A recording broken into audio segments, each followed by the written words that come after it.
Hey, Brent Fikowski here. We are working on April 28th to May 4th. I'm here in the Rep Fitness gym, traveling around in Colorado. And so, but yeah, filming it here, different backdrop every video. So let's get it.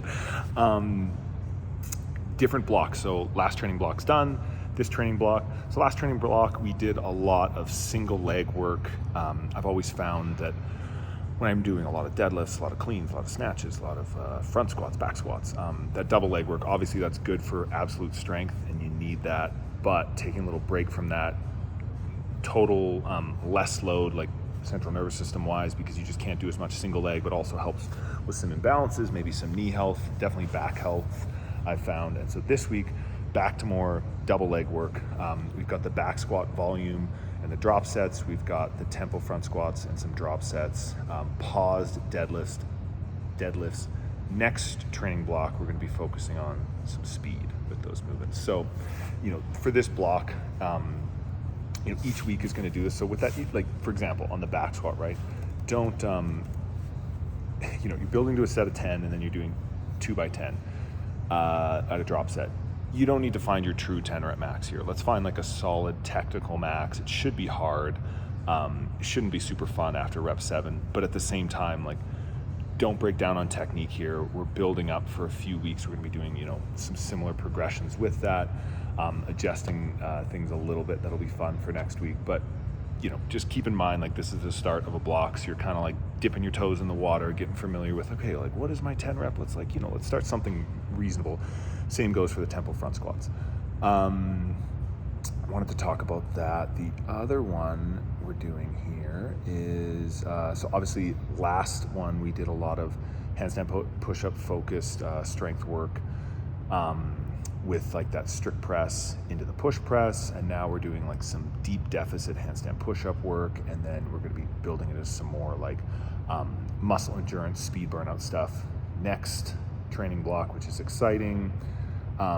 In the last one, we did handstand holds after the running every Saturday, and now for Fikowski training double days. And so now we're working on some inverted skills directly after running, combined in some more WOD-based situations. So what I was hoping for, right, is accumulating time upside down in a handstand hold is always going to help your handstand walking as much or more than just doing handstand walking. So that's what that last block was about, but also just getting used to like, hey, I'm going to run hard and then I'm going to accumulate some handstand holds. And now it's running hard and combining that with handstand walking, and always like a good combo. Really what I found with handstand walking is you're going to primarily have 3 things that are going to make it harder. One is just general fatigue, which something like running is, that or like echo bike are going to be 2 that, you're just breathing heavy and you're just generally tired. So it's good to have that confidence to kick up when you're breathing heavy. The other is core fatigue, which you're going to get from like pegboards, GHDs, toes to bar. And the other one is just localized muscle fatigue in like the delts and the triceps and sometimes even the traps. So if you're doing a ton of push-ups or bench press or handstand push-ups and then handstand walking, or if you're just doing a lot of handstand walking, typically those are the muscle groups. So what we're working on here is just developing that confidence. Hopefully you've gained a little bit of actual prowess upside down in the handstand hold last week and a little bit of confidence doing that after you run. And now it's a little more like game time simulation.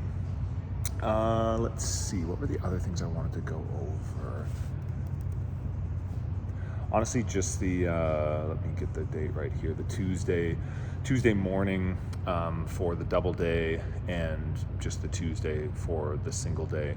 We've got the 15-minute AMRAP, ski, burpee, dumbbell snatch, rest 5 minutes, 5 minutes easy spin bike, rest 2 minutes 30, and then the 10-minute AMRAP. Very like simple, low skill CrossFit there. And the goal there is just to find sustainable effort. And we do that a lot in, the rowing with the zone 2 stuff, or the running, the zone 2. And with this, it's like pushing more of that threshold pace, pushing more of that workout pace, and keeping cyclical. And I mean, the coach's notes here that I have, right, is to keep 80% effort on the machines, the Echo Bike, on the ski erg, and then kind of push on like the more traditional CrossFit.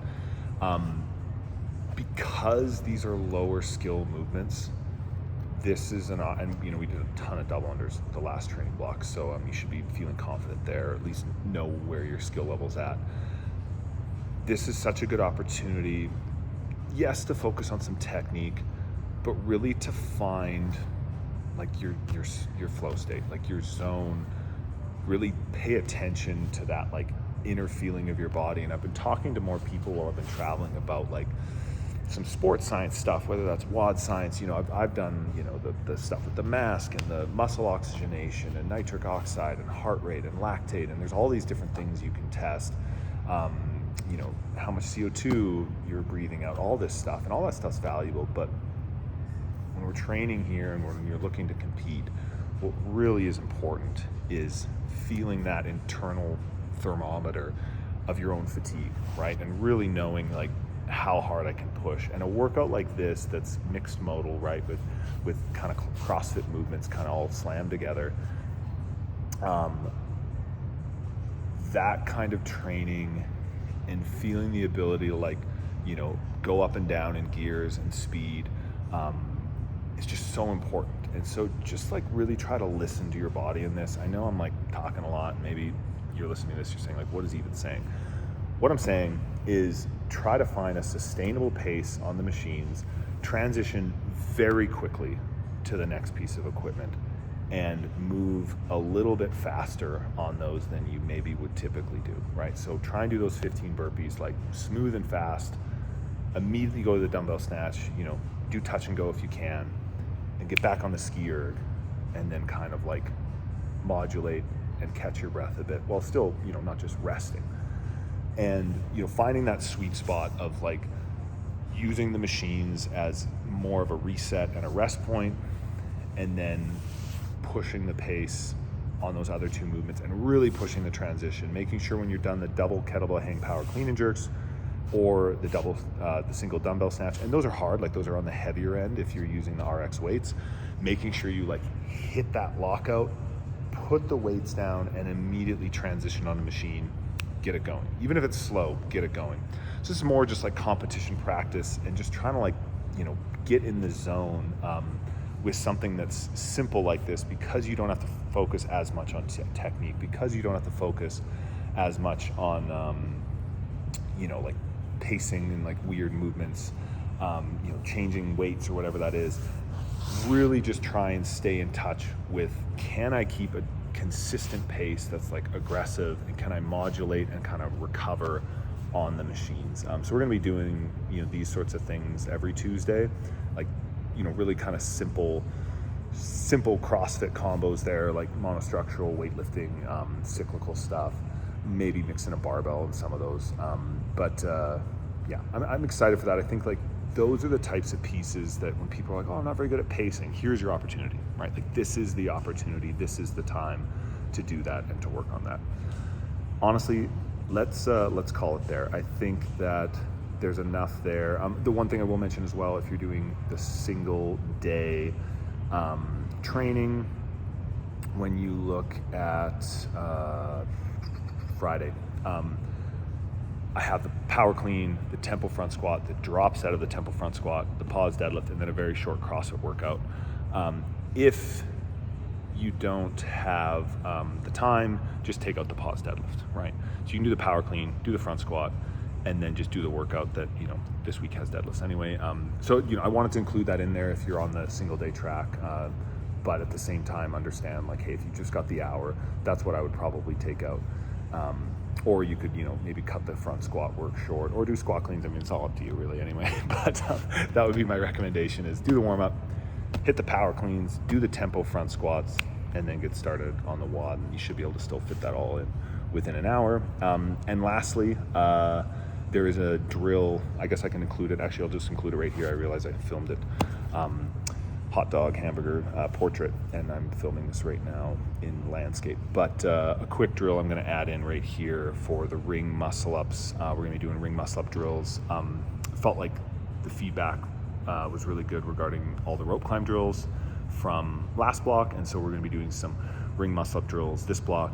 And this is a very, painfully simple ring muscle up drill, but I think a really effective one to keep that connection. So here it is, and have a great week of training. As always, hit me up, Train Heroic. I've been keeping up on things while I've been traveling, and yeah, looking forward to seeing everyone hit this training block. I'm excited about it. Talk to you soon. All right, kipping ring muscle ups today. We're doing a drill specifically to help you get better at kipping ring muscle ups. So one of the problems I see with a lot of people with ring muscle ups is when you first learn ring muscle ups, a lot of the times you're taught this big swing, get your feet as high as you can, get your knees as high as you can, push your hips as high as you can, and then do the most aggressive sit-up you've ever done in your life, snap yourself over the rings, and do a dip. I would argue that that might help you get your first muscle up, that might even get you 5 in a row. But what's gonna get you a lot of ring muscle ups, and you're gonna be one of the best in the world at ring muscle ups, is if you're able to keep constant tension on the rings and actually use your arms and your back to do the pulling to pull yourself over. So this drill here, what I want is for you to be able to hover over the rings on your tippy toes, okay? And then I want you to grab the rings like you would if you were hanging from them. So not with false grip, right? Not like this, but just normal grip like this. And if you maybe have your fingers out of the finger holes like I do, like that, you're gonna go here, right? And then you're going to pull like that, and use the weight of your feet to help you as little as possible. So you're using basically a squat as little as possible, and you're pulling the whole way, and you're transitioning from a pull into a dip, right into that press, as opposed to, you know, going like that and catching. You are pulling and then transitioning that same tension into a press, right? So from here, hold, back down. Here, back down. Straight arm pull, and back down. All right, so do 5 sets of 3 of that today, and then try to feel that same level of tension as you pull yourself up and over the rings and catch the bottom of the dip.